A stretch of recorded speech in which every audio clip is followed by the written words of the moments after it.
Thank you for watching Scary Bear Attacks. If you like this episode, please remember to hit the like button and leave a comment or two, then subscribe and click on the bell to receive notifications of whenever we release new videos. Also, please remember to share them to your social media. In the early 1800s, long before Hollywood and highways, California was a raw, sun-baked wilderness of chaparral, scrub oak, and grassland.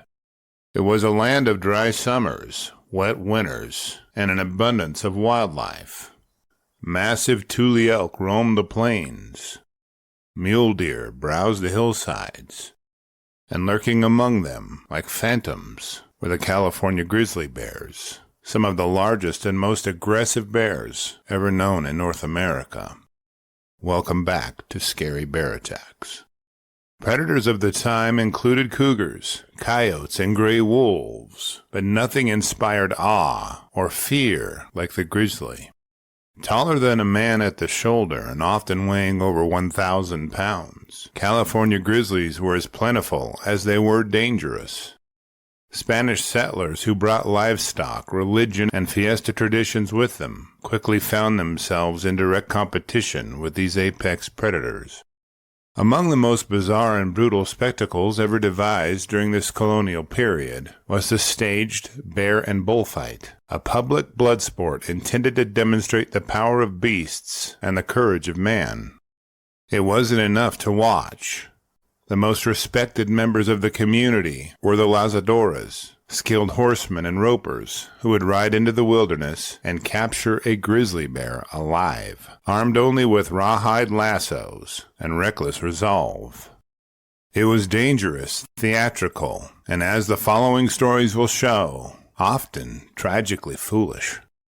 In the spring of 1850, two ranch hands, Jim Boggs and John Richards, worked cattle in the rolling hills of Sonoma County, California. The gold rush had just exploded. The cities were swelling. But out here, in the oak-studded plains between the Russian River and the Mayacamas Range, the land still belonged to the bears. Richards, a younger man and something of a braggart, had become enamored with tales of the lazadores.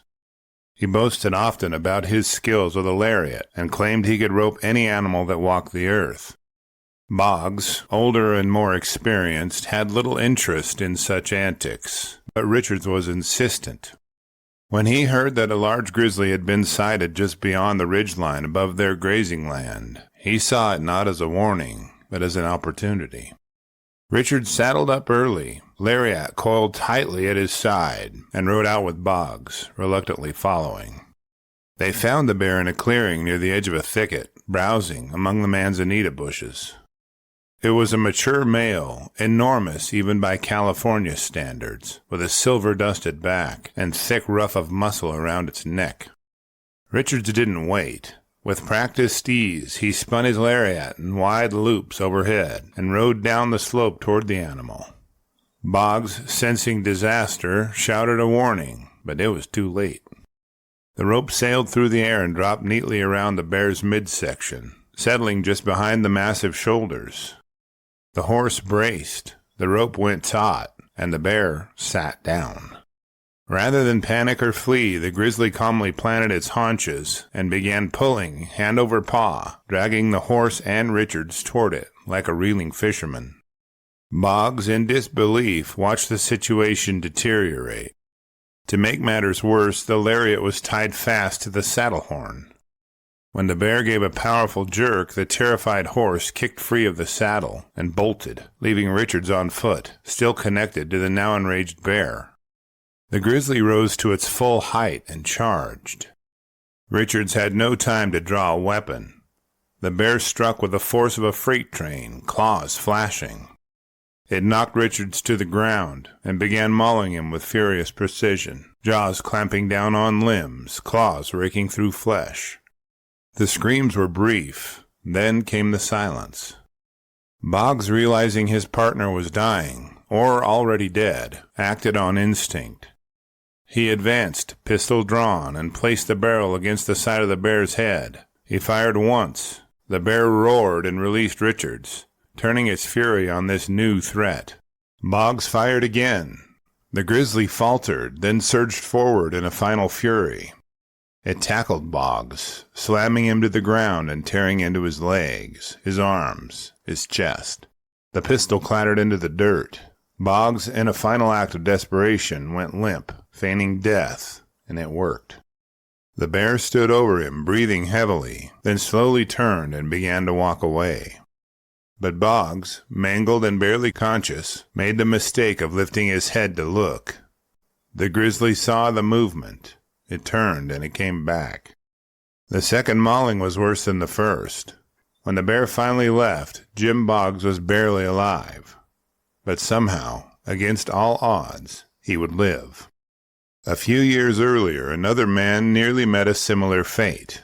This one was no cowboy, but a young naval officer who had traveled west to California for the express purpose of roping a grizzly bear.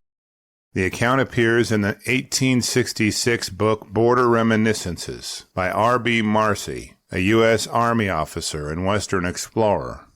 The officer trained diligently, practicing with both rope and horse until he felt confident in his abilities.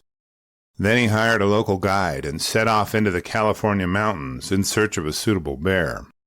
They found one soon enough, a giant male grizzly with a broad back and the air of deep menace.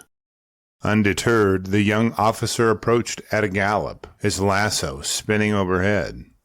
Just as he neared, the bear stopped, turned, and stood upright.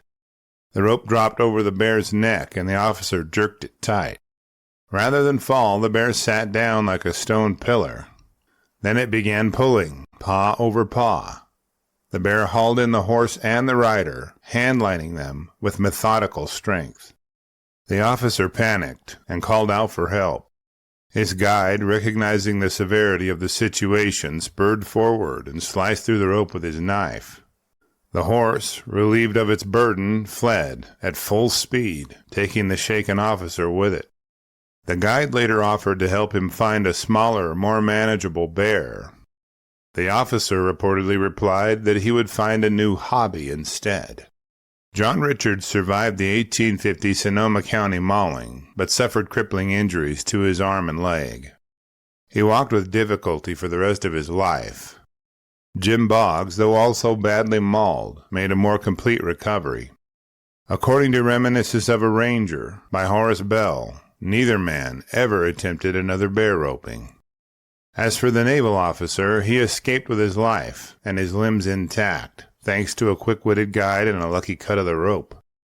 His tale became one of many cautionary lessons told and retold by Western pioneers and military men alike. Imagine the fight the cowboys would have had if they'd roped an angry sow protecting her cubs. Speaking of cubs, our Cub Tier membership on Patreon, linked below, will give you ad-free early access to photos, notes, and episodes. And the $3 per month goes a long way in helping me continue to produce educational and entertaining content like this. Grizzly populations in California in the 1800s have been estimated to be around 10,000 bears, but today they're extinct in the state. They were legendary for their size, with reports of bears weighing in at 1,200 pounds or more. Recent discussions regarding reintroducing the bears to their former habitat have rattled some and excited others. After reviewing the facts surrounding this episode, I'm left with a few questions for you. Why did this dangerous tradition ever take root in the first place? Was it cultural pride, spectacle, or simply a failure to understand the consequences of taming wild predators? Were the men of that time tougher than men of today, or did they have no other choice?